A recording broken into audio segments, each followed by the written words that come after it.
A paz do Senhor Jesus Cristo para todos. Venho mais uma vez com mais uma ministração da palavra do Senhor Deus para a edificação da sua vida. E a mensagem de hoje está baseada no Evangelho de Jesus Cristo segundo escreveu João, no capítulo de número 3, versículo de número 14 e 15. Diz assim a palavra do Senhor: E como Moisés levantou a serpente no deserto, assim importa que o Filho do Homem seja levantado, para que todo aquele que nele crê não pereça, mas tenha a vida eterna. O trecho da palavra do Senhor Deus relata uma conversa que Jesus Cristo teve com um homem chamado Nicodemos. Nicodemos era um dos principais dos sacerdotes dos tempos de Jesus Cristo. Ele foi ter a Jesus Cristo à noite, creio que por receio dos outros sacerdotes, que tinha Jesus Cristo como um herege, como uma pessoa que realizava os prodígios e as maravilhas pelo poder de Beelzebul. Ele foi até Jesus Cristo e indagou a Jesus: sei que você é um mestre, que ninguém pode fazer o que você faz se não for enviado de Deus. E Jesus Cristo começou a explicar a Nicodemos muitas verdades espirituais que podem até mesmo ser atribuídas para as nossas vidas nos dias atuais. E uma dessas verdades que Jesus Cristo explicou para Nicodemos foi algo que aconteceu na nação de Israel durante a peregrinação no deserto, quando ele menciona que assim como Moisés levantou a serpente no deserto, assim também importa que o Filho do Homem venha a ser levantado. Interessante notar que os relatos de Números, capítulo 21, fala a respeito desse acontecimento, quando o Moisés, com a nação de Israel, saiu do território de Edom, ali pelo monte Or, rodeando pela encosta do Mar Vermelho. Nesse momento, nesse percurso, a nação e toda a congregação murmurou contra Deus, reclamou a respeito do maná que eles se alimentavam, reclamou contra Moisés, e Deus, ele permitiu que serpentes venenosas venham estar picando a congregação, a nação, e muitas das pessoas morreram no deserto por ocasião, por momentos, por causa dessas picadas. Então, nesse exato momento, a nação e a congregação começaram a perceber que fizeram algo que desagradou a Deus, algo que vinha estar causando a ira de Deus nas suas vidas. Nesse exato momento, eles vão até Moisés e pedem para que Moisés venha orar a Deus, clamar ao Senhor, para que Deus venha estar removendo essas serpentes do meio da congregação. Moisés ora ao Senhor Deus e Deus responde a Moisés dizendo: Moisés, você vai fazer uma serpente de bronze, vai colocar sobre uma haste, ou seja, um poste, e todas as pessoas que vêm estar sendo picadas por essas serpentes venenosas, ela vai olhar para essa serpente de bronze e ela não vai mais morrer, mas vai permanecer viva. Assim, quando Jesus Cristo menciona isso, as pessoas vêm estar a entender que tudo que Deus fez no Antigo Testamento é um prelúdio, ou seja, algo que Deus estava mostrando naquela época por ação visível, mostrando e explicando o que iria acontecer no futuro.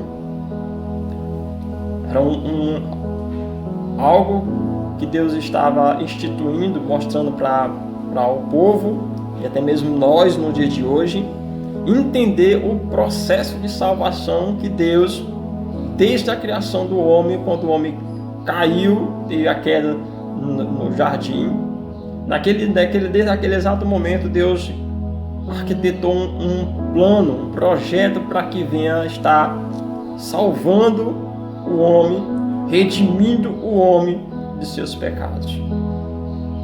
Aí muitas pessoas podem até imaginar: então foi nesse exato momento que Deus estipulou, ou seja, que Deus colocou para que as pessoas venham estar adorando as imagens.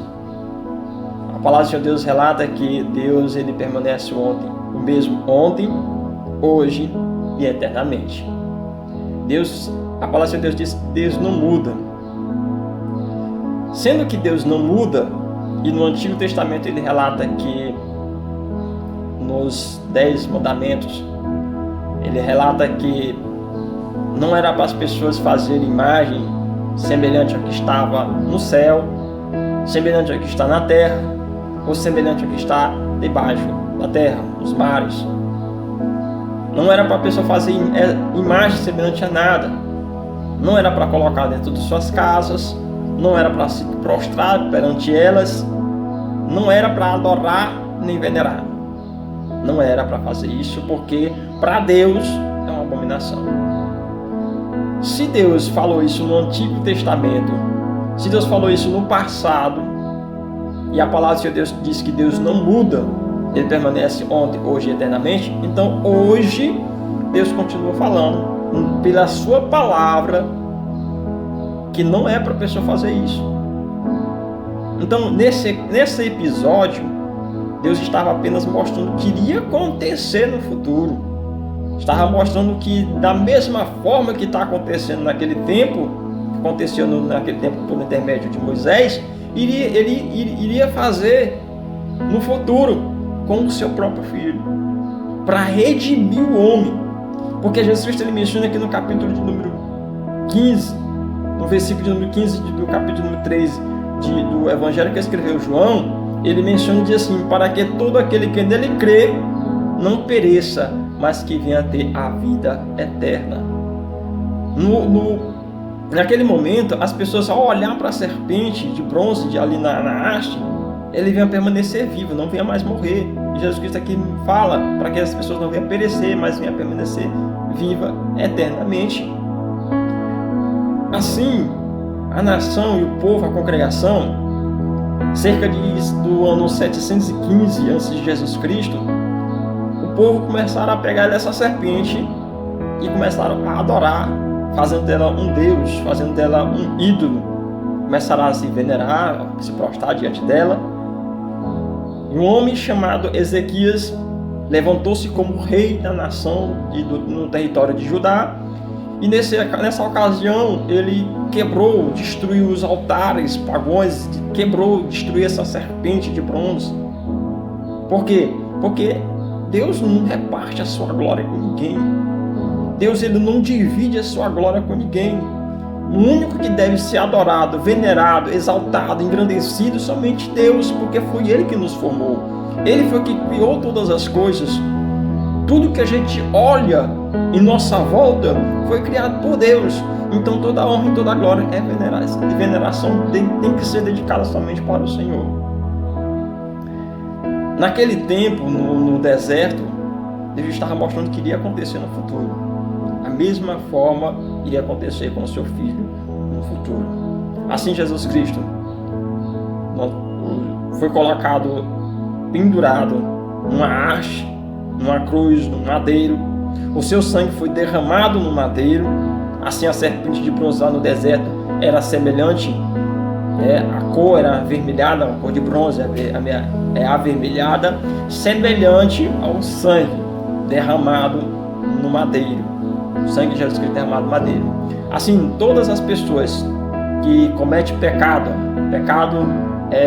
diante dos olhos de Deus é visto como uma podridão na vida do ser humano.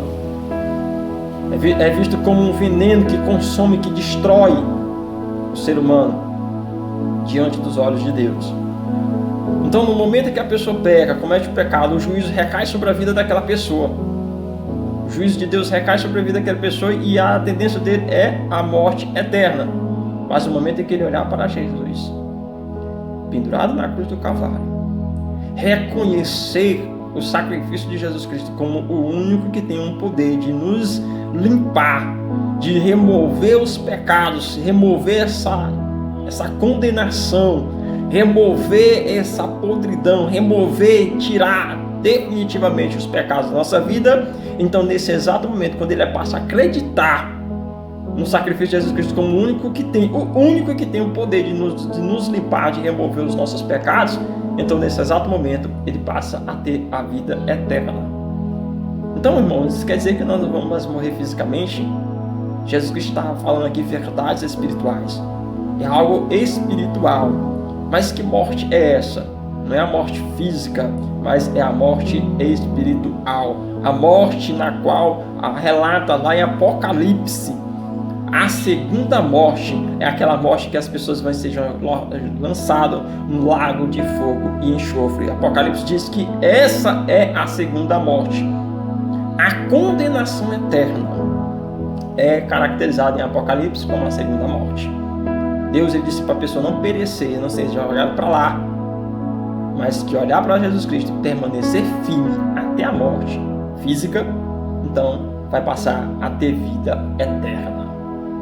Então a mensagem que eu trago para você hoje é o seguinte: aceite Jesus Cristo.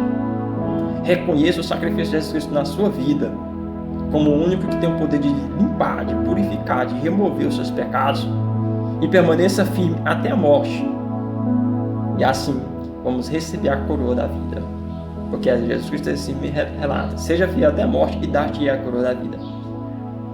Receber a coroa, receber a salvação, é necessário reconhecer Jesus Cristo como o único que tem o poder de nos purificar, de nos limpar, de remover os nossos pecados, o sacrifício dele, aceitá-lo na nossa vida e permanecer firme na palavra, na oração, no jejum, na comunhão com os irmãos, na comunhão com o povo, permanecer firme até a volta do Senhor Jesus Cristo, até a morte. E assim vamos permanecer com Ele para a vida eterna, que é o que relata a palavra do Senhor Deus.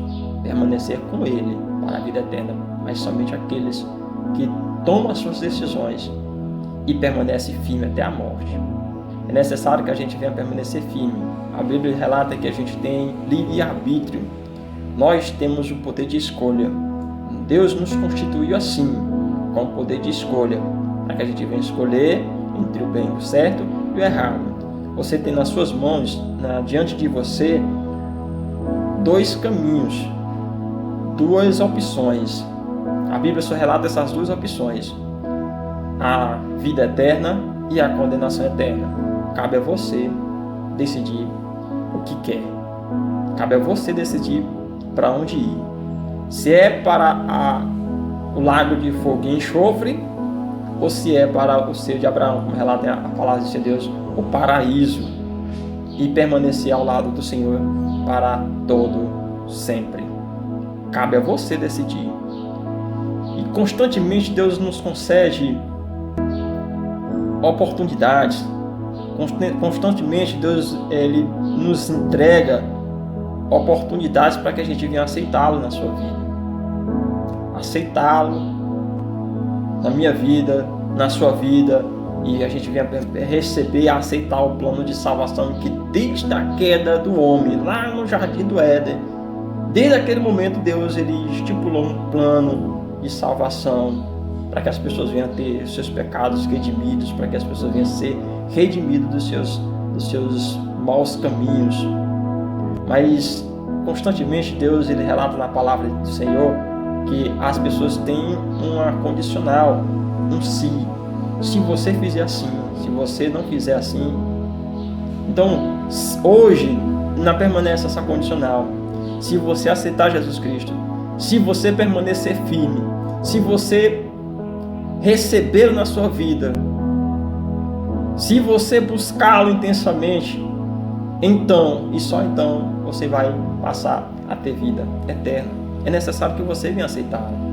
É necessário que você venha permanecer. É necessário que você venha a tomar uma atitude. Dá o primeiro passo. Aceite Jesus Cristo na sua vida e permaneça firme na palavra, na oração, no jejum, na comunhão. E eu te garanto, assim como relata a palavra do Senhor Deus, assim como garante a palavra do Senhor Deus, que o melhor Deus fará na sua vida. Então isso quer dizer que não vai ter mais tribulações, perseguições. É com perseguição mesmo que a gente vence. É com perseguições que a gente vem a receber na nossa vida a vida eterna. Então fica com essa palavra. Aceite Jesus Cristo, permaneça firme porque breve ele voltará.